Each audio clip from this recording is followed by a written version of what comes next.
So for me, it all began when I was in the 5th grade. One night after a football practice, my family was eating out at Taco Bell when the man at the register looked really familiar to me. I asked my mom who he was, and she proceeded to tell me that we would talk about it when we got home that night. That night, she brought me a file that said I had been raped when I was 3 years old, and this took a dramatic change in my life. I began searching for hope and peace, and I turned to drugs to do this. It started off by vaping, and soon after that, I began using weed to fulfill the needs of my life.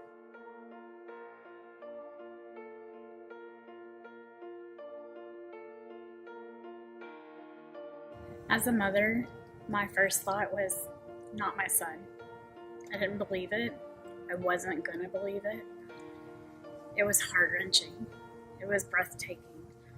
It was very miserable to think that you have taught your children from day one that drugs are not okay.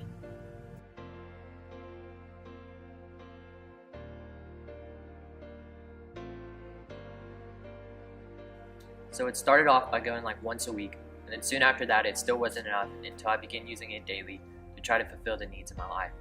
And I started acting out as well, started hanging out with the wrong crowd, and I soon had officers at the school tell me if I didn't stop what I was doing, that I was going to be arrested, but this didn't matter because all I could think about was that next fix.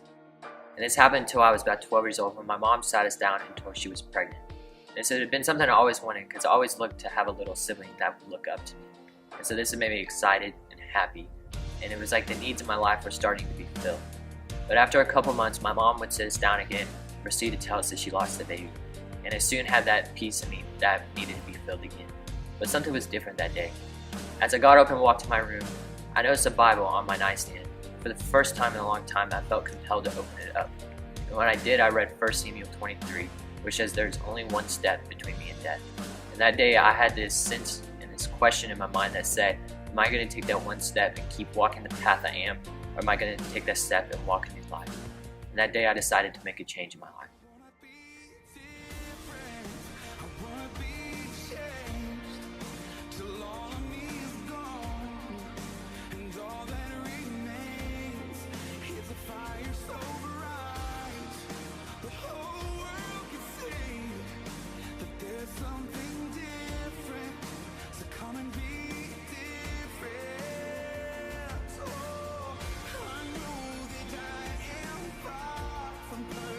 There's one thing you can take from this video, whether you are a student, a parent, friend, or family, is that it's not your fault. And if you want to see a change, you have to be that change. So go and be that change.